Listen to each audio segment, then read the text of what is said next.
5'8", reigning from the charmed city of Baltimore, Maryland, Joey Post Mador. Next, the 6'5" junior out of Cincinnati, who always keeps it poppin' in Pomeroy, Nick, the big ticket, Henthorn. Representing the alter ego of what keeps it poppin' in Pomeroy. He keeps it rockin' in Reedsville, just in the nick of time, Nick Phelan, 5'7", representing the Nelsonville York Buckeyes, Will Moneybag Price. Now walking in, lead reporter for the Federal Hockey Lancers, 6'4" sophomore Alex, the coldest to ever do it, Porter. Representing the Alexander Spartans, staying at a tall 5'3", Claire, kick it in the high, Geary, 5'8", from Columbus, Ohio, representing the Trimble Tomcats, Zach, Big Z, Paquette. The 6' junior for the top dogs in the TVC Ohio, from Monroe, Ohio, Jacob, Mad Dog, Murray. A 6'3" junior, reigning from Columbus, Ohio. Your co-host, T. Willis. A 5'11" junior from Chicago who's all smiles. She's the host of Hardwood Hero Stephen 11 and the queen of puns, Sam Wiesner.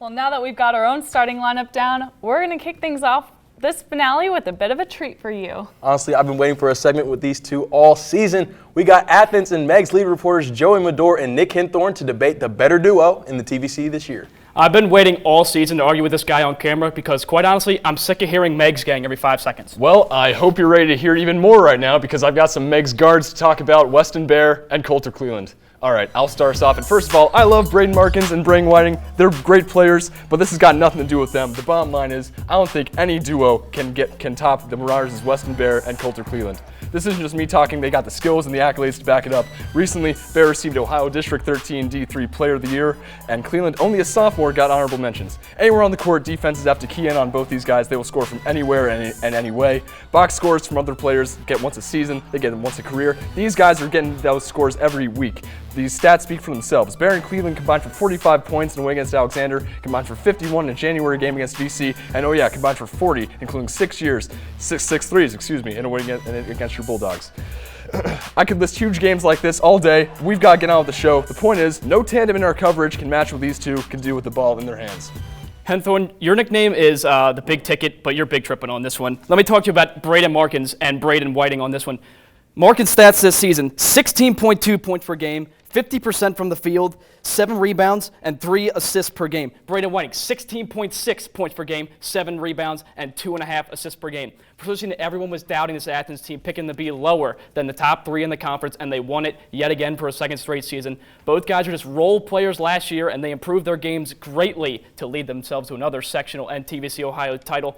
Braden Markins got that pull-up jumper that team mentioned earlier this year as straight water. He's a senior leader on this team and a bulldog locked down defensively. Braden Whiting, he's just a silent assassin. Solid behind the arc, can get to the basket at will. 2 straight years, they are sectional and TVC Ohio champs. And, how many nets did Megs cut down this season? That's what I thought. 2 for the Bulldogs, 0 for Megs. Hey, both duos obviously very talented. Safe to say you can't go wrong with either. Thanks, guys. Well, I hate to send Henthorn out with a hot L, but this has been a fun rivalry within the past couple of years. Sam, I shouldn't have to ask, but why are you wearing sunglasses in the studio? It's time to do the oral features. Well, T, that's exactly why. The future of TVC basketball is so bright, I gotta wear these shades. Okay, good point. I'll start us off with the boys' All-Futures team. Our first All-Future selection is Coulter Cleveland. This is his second year in a row as an All-Future selection, and rightfully so. He's an explosive guard with a lot of hustle and an improved jumper, and watch out for him on the football field in just a few months. Next up is a future star for the Vinton County Vikings, Braylon Dameron. At 6'2", Dameron's height and long frame offers versatility by stretching the floor and having a nice spot-up shot. He can be a strong starter in his junior season next year. Up next, we have Kyler D'Agostino. He was one of the driving forces of the Spartans' offense as a freshman, and his leadership on the court helped the Spartans earn a share of the TVC Ohio title. Another second-year All-Future selection, Blake Guffey from the Trimble Tomcats. And after a smooth 22-point performance on Tuesday night, he's looking to avenge last year's playoff loss this Saturday against Leesburg Fairfield. And he'll have help from our final All-Future selection, Tyler Weber. The Tomcats' sixth man this year, he brings a great energy to this team with that solid Trimble basketball, hard-nosed, and tough defense. That's all we have for the boys. Now, Sam, who do we have for the ladies? First up, we've got Tegan Bartow. She's a sophomore in the Vinton County Lady Vikings. She's intense and always sets the tempo early in the game, allowing the rest of the offense to heat up. We've also got sophomore Marley Grinstead of the Alexander Lady Spartans. She's the glue that keeps the team together. Not only is she the top scorer for the Lady Spartans, she's also a key defensive player. Next up is Meg sophomore Mallory Hawley, who wears many hats for the Lady Marauders but shines brightest on the defensive end, always playing the passing lanes and chasing down shots. We can't forget about sophomore Jane Six of the Trimble Lady Tomcats. She averaged over 14 points per game and had 9 double-doubles. 2 of those came in the playoffs. And last but not least, rounding out our All-Futures team is Cameron Zinn, a sophomore on the Vinton County Lady Vikings. Coach Rod Bentley called her the most athletic player on the team, and she put up 38 points and had 21 rebounds against River Valley. Now, as the season comes to a close, we love to reflect on the memorable moments, but now it's time to look forward to next year. Eastern Lead reporter Nick Veland is here to tell us what will be rocking in Reedsville next year. First, gotta give credit to Eastern this season. Rockin' in Reedsville was a motto I came up before week 1, but it couldn't have been more true as the season played out. The boys were able to rally behind their senior class, and the girls were a young team that got quality wins this season and will likely build on it in the future. So what impressed you about the guys' team this year? As I mentioned before, the teamwork wasn't on display day in and day out. The Eagles are losing 5 solid seniors that have very key roles, but head coach David Kite had a next man up mentality all season, so I see that being the same next year. Well, that's a key mentality going into the game moving forward. Did the Eastern girls have to do the same thing? Not really. It's pretty much the opposite. The Lady Eagles are only graduating 1 this year. Although Jamie Basham was an all-around baller, the team will still be in good hands. Well, it's good that they're not losing many players. With that, who do we have to look forward to watching in the next couple of years? First, there are veteran juniors rising. But then second, Jennifer Parker had herself a great year, consistently leading the team in points and always being ready to hoop. Also, she's only a freshman. Well, we'll have to keep an eye out for her in the future. That's right, Sam. It was fun being able to cover Eastern all year, and I thank them for their hospitality at every game. Well, thank you, Nick. Now joining me in the paint with a new haircut is NY Lead reporter Will Price. I'll miss the long hair, but it's nice to finally have it out of my eyes so I can look back on the season for the boys and girls for the Buckeyes. For the boys, they showed progress throughout Blaine Gabriel's first season. While it wasn't always going smoothly, next year has some potential with their returning players. So who do they have coming back? Ethan Gale will be going into his senior season and has a big offseason ahead of him to develop into the best all-around player on the team. He will be flanked by returning starters Joe Tomei and Drew Carter. Brandon McKee, a junior next year, saw his role increase during the year as well. Gabriel will have some continuity heading into his sophomore season. Now over to the girls. We heard what they lost last week, but who will help replace the production of their senior trio? It starts with their freshmen. They had Kaylee Dupler and Olivia Spielman come off the bench this year. There is no doubt they will be asked to fill some big shoes on the court next year. Spielman got some good experience late in games this year. She was the one who hit the game winner against the Lady Vikings to end Vinton County's home win streak. They also return Ashwick Cantrell, who started the season, and fellow starter Mackenzie Hurd, who you will hear more about later in the show. It is a bittersweet end to this season, as always, but I'm always glad to share the paint with you, G. It's been fun talking NY Hoops with you this year, Will. Thanks for the work. For one One last time, let's head over to Stewart. Joining me is Federal Hockey Lead reporter Alex Porter. Sam, as my fellow reporters say, let's get it poppin' and let's get it rockin'. The Lady Lancers finished their season on February 15th when they lost to Eastern Brown. And despite a tough ending to the season, the Lady Lancers have a lot to look forward to next season. Oh, and by the way, Eastern Brown, who beat the Lady Lancers in the sectional final, won districts, so that lessens the tough loss. Looking to next year, head coach Jeremy Tolson will be getting back his whole roster with the exception of Courtney Clark, who's graduating this year. Paige Tolson, Emma Beha, and Kylie Tabler will all be seniors next year, so they'll be in important leadership roles. Some of the younger players, such as Lydia Beha and Brooklyn Richards, will develop through the experience they got this year. I would definitely look for the ladies to be atop the TVC hockey next season and be good competition with those girls from Gloucester. So a bright future for the girls, but now on to the boys, and their time is right now. Sam, this season was something you would see in a Hollywood film, maybe Coach Carter or Hoosier, and all of their accomplishments they got this season would show for it. Yeah, we didn't get the result we wanted tonight, but we set goals at the beginning of the season. We wanted to get 15 wins. We got 15 wins. We wanted to get a TVC title. We got that. We wanted to get here to the combo. We got that. Every goal that we set, we accomplished this year, and I want them to be proud of what they've done. And the Lancers tried to set that goal into motion as they took on St. Joseph Central on Monday night at the Convo, but fell at the last second 61-59. The Flyers were up for a majority of the game, but Federal Hockey came back, and in the last minute, Quentin Basom hits this three from the corner to put Fed Hawk up by 2. But with time expiring, Zach Roach puts a quick hezzy crossover on Basom, up and under past Brad Russell and through the nylon, and St. Joseph would walk away with the win. Now, although their season is over, do not dismiss all the accomplishments that the Lancers have gotten this season. Okay, so let me run through those accomplishments quickly. Largest number of wins versus a TVC Hawking opponent in school history, sectional champs, and they made it to the Convo. Well, that is definitely a season that'll go down in history. Thanks for the great work, per usual, Alex.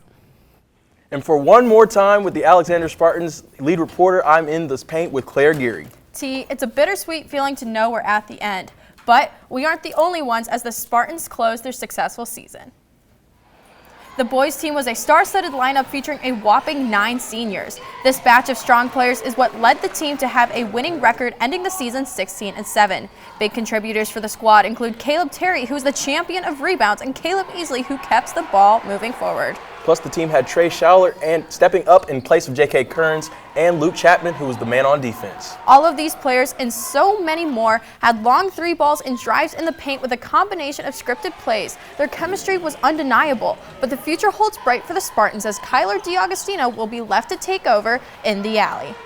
Not only were the boys successful, but the girls made a run of their own as well. The girls had such a great season and will come back even stronger next year. The girls were successful and ended their season 16-9.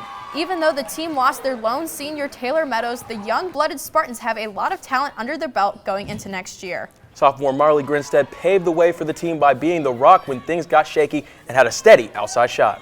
In addition to Kara Meeks, who was a mean player in the paint and had great defensive moves. The two combined to make a great pair to watch out for next year. Plus, Jaden Mace and Aaron Surlock will enter their senior season with a goal in mind to make it farther, even in the playoff run.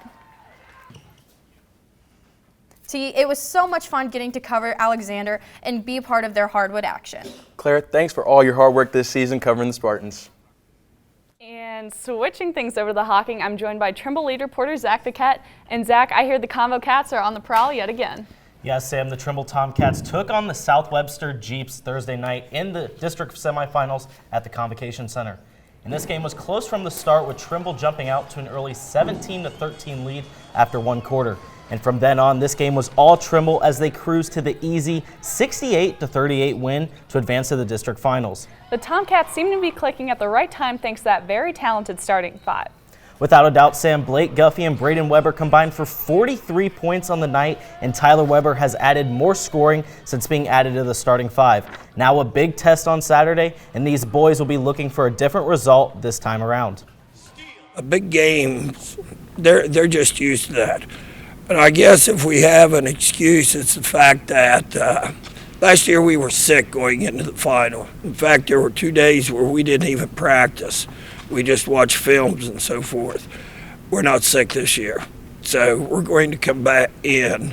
And if Leesburg beats us, hey, they're going to play a heck of a game because I know our kids are going to play a tremendous game. And the Tomcats will be taking on Leesburg Fairfield in the district finals game. And at the time of this recording, this game has not yet been played. So go to our website at woub.org for coverage of that game. Definitely can't wait to see it. Through the regular season, all 4 of them averaged in double figures. I think that's a pretty balanced team when you can say that 4 of your girls throughout the whole season average 10 or more points a game. That speaks volumes to them as individuals and as a team. Very unselfish. Of one game, we're throwing the ball in the post to Jane. They start to double. She's kicking out to the guards to hit shots. Lakin's flying up and down the floor, getting fast break points and stuff like that. So it's an accomplishment to them, and I really think it's cool that they were able to accomplish that. So as you can see there, that was the preview of the package on the girls' season recap. And to see the rest of that, make sure to go to our YouTube page at WOUB PBS and our social media pages. Thanks for the coverage of the Tomcats all season, Zach. Yeah, Sam, it surely has been a fun season. For the last time this year, we head out to MacArthur for Vinton County lead reporter Jacob Murray's final look at what a possible up-and-comer for the boys squad. Yeah, it's crazy to see how the time flies. I know I'm not the only one saying that because the senior night, of course, we just talked about last week, and they played that game, and I just want to give a shout-out to all the seniors for the work that they put into the Vikings program. We know the guys that have been starting for the team, but the unsung leaders on the bench have had their own way of helping out. Of course, congrats to them, but you also have to look at their future as well. Well, looking into next year, they lose 3 out of their 5 starters, so they will need to replace them with some new bodies. And Coach Matt Combs showed me with who he started giving more minutes to as the season progressed. The first 2 off the bench will be key for next year, starting with sophomore Eli Radabaugh, who became a good spot-up shooter for them down the stretch. But my money will be on fellow sophomore Braylon Dameron, who showed promise as a 3-point sharpshooter, but an offseason of working on his game could help him have a big year. And being their biggest issue, literally, Dameron brings some size to a team that needs it. By adding Asa Davidson from JV and bringing back Esiason Harold and Lance Montgomery will help them too. But Coach has one aspect he wants to see improve throughout the offseason. Strength. No doubt about it, strength. You and I, we talked about it after our tournament game. We got to get stronger. This has to be our best year of weightlifting, strength, and conditioning that we've ever had. We haven't done well enough at it. And it'll be an offseason of improvements for not only the boys' side things. Yeah, to watch the opposing team cut down the nets in the district finals might have been a tough thing to watch, but this could still be used as fuel for them as a team that returns most of their starters and they have another year of experience under their belt. But losing senior Josie Ousley could make that tough. Though this is true, with a lineup of Tegan Bartow, Morgan Bentley, Cameron Zinn, and Lacey Williams, they have a couple options to replace Ousley in the starting lineup and keep this VC train rolling along the tracks. But Coach Rod Bentley isn't thinking about replacements. He's planning how to make his team even better. Continue to get better in our skill. Our skill is what gets us to this level and gets us to this dance every time, and we have to, continue to keep working and get through that. And with that, my time with Hardwood Heroes has come to an end after 3 wonderful years. Shout out to the entire Vinton County community, coaches and players. It was a pleasure to cover you, and great to end it with a dynamic duo like this one last time. It's been a pleasure to be on with you. Thanks, man. Now that we've heard from our all reporters, let's get to the fun and reveal our all futures teams. I agree. We're at the part of our finale that everyone's been waiting for. Let's start with the girls. First up, we've got Morgan Bentley has had quite a season for only being a junior. This year, she had some remarkable achievements. First, receiving the TVC Player of the Year for basketball and for reaching the 1,000-point milestone. She's able to do this based on how she performs very well at all aspects of the game. Some of the memorable games throughout the season include against Chillicothe and Nelsonville York. Against Chillicothe, Bentley scored a total of 20 points, 7 rebounds, and 5 assists. Next, there's the game against Nelsonville York, where she scored a total of 18 points, 13 rebounds, 2 steals, and a block. She is a huge contributor in why the Vikings have been able to dominate. What really makes her stand out is her aggressiveness and her determination to the. And next on our Girls All Heroes team is sophomore Mackenzie Hurd, introduced by Nelsonville York reporter Michael Roth. Our next all-hero member is Nelsonville York's Mackenzie Hurd. The sophomore point guard was a key piece for the 19-5 Lady Buckeyes this past season. With her ability to shoot the basketball from the outside and drive to the paint, Hurd took the keys to the offense after senior Mary-Kate McCullough graduated after Hurd's freshman season. With added responsibility on and off the court, Hurd was the leader to the Buckeyes' high-powered offense. Despite Nelsonville York losing 3 starters to graduation, they will still be a tough out with Hurd running the show for the next 2 seasons. As she progresses to her upperclassmen seasons, expect her to carry on even more of a scoring load for a team that's going to be going through major scoring changes entering the 2020-2021 season. For Hardwood Heroes, I'm Michael Roth. Next up, Athens reporter Chloe G is going to tell us all about Laura Mandrick. The name Laura Mandrick is one name that will ring throughout Athens girls basketball for years to come. While the team's record doesn't reflect the impact she's made, she was a dominating player in more ways than one. She has the ability to drive the lane, penetrate the zone, and then turn right around and score on the outside and swish threes. These were just 2 of the ways that helped her reach the milestone of 1,300 points, 4th best in Athens girls basketball history. She's versatile on the court, and she impressed many with the ability to do unique things like a step back 3 and bang. She's earned her spot on the All-Heroes team by leading the Lady Bulldogs for the last 4 years. For Athens basketball, this is Chloe G. And Vinton County reporter Hartika Singh has the details on our next girls All-Hero, Josie Ousley. She may be one of the shortest people on the Lady Vikings team, but she definitely does not let that stop her from making layups and 3-pointers. Number 11 Josie Ousley's weapon on the court just might be her small height and great shooting skills. During the beginning of the season in January, Ousley's stunning performance helped the Lady Vikings achieve a 72-40 victory over the Lady Bulldogs. Morgan Bentley almost always finds Josie Ousley across the court for a quick layup. Ousley is handsy on the defense. She opened the 4th quarter at the same game by stealing the ball within the first minute and driving it across the court for a quick layup. Ousley really turns the ball over. A team player, Ousley is one of the best players on the Lady Vikings team. And rounding out the girls All-Heroes team is Paige Tolson, introduced by Federal Hawking reporter Ben Wilgopolsky. Tolson has once again proved herself as one of the leading forces that led the Lady Lancers through the TVC hockey. Her competitiveness and drive to succeed on the court is what really fueled this Lancers team. Her ability to get past defenders with ease was key to her individual and team success in the season. Not only was she able to zoom past, but launch over defenders. Tolson's finesse also allowed her to toss the ball up high and let it sink back through the net. Tolson finished the season averaging 19.2 points per game, 7 rebounds, and 4 assists per game, and even showed off her sneakiness with 3.5 steals per game.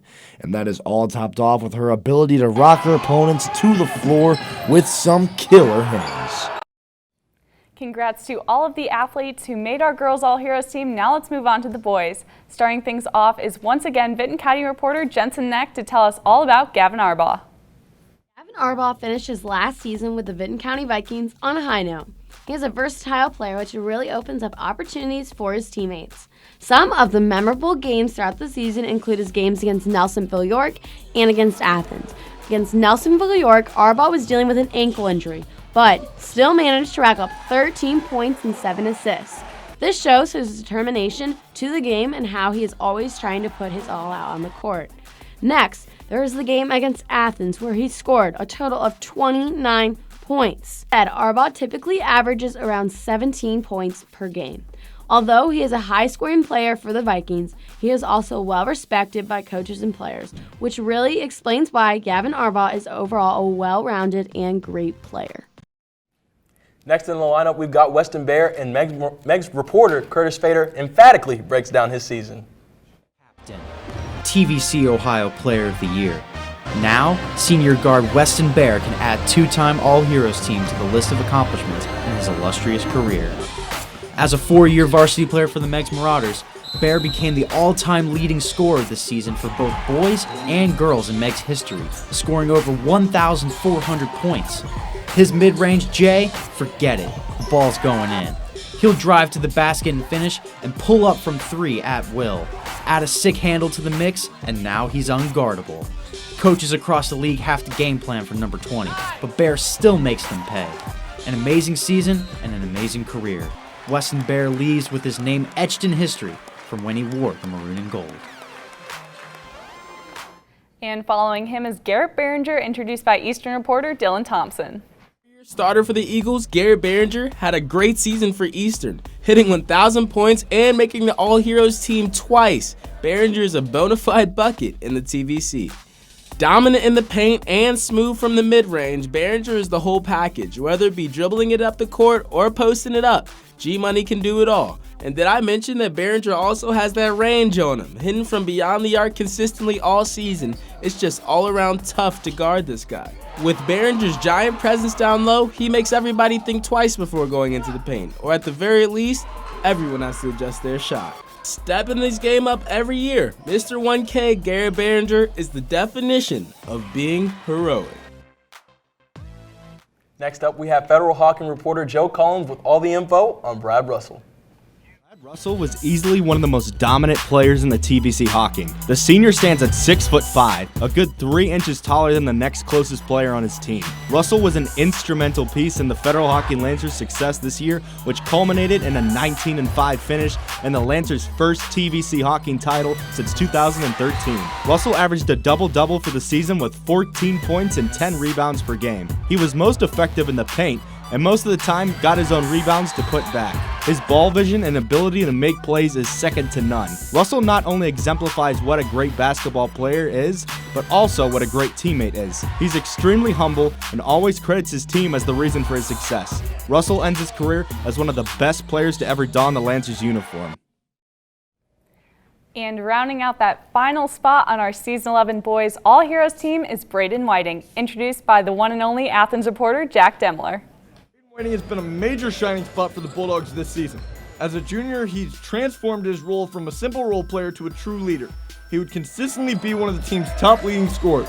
In the playoffs, he was just as important to the team's success as he was in the regular season. His attack to the basket is lethal as he is not afraid to draw contact. Along with his driving to the basket ability, his ability to stop on a dime and pull up from mid-range is unparalleled, almost Durant-esque. Whenever Whiting gets the ball, his ability to shoot from three, drive to the basket, or pull up from mid-range makes him a threat to any defense. When the game is on the line, he's the one you want with the ball. Seeing as he is only a junior, expect to see him take on an even bigger role. Don't be surprised if you see him on the All-Heroes team again next year. We've had a blast watching these athletes compete, but sadly, our season here at Hardwood Heroes has come to an end. We would like to thank all of the communities in Southeast Ohio for welcoming us to your games and following the season right along with us. I couldn't have said it any better myself. For one final time, I'm your host, Sam Wiesnath, alongside my absolutely fabulous co-host, T. Willis. And from all of us at Hardwood Heroes, we're reminding you to be heroic.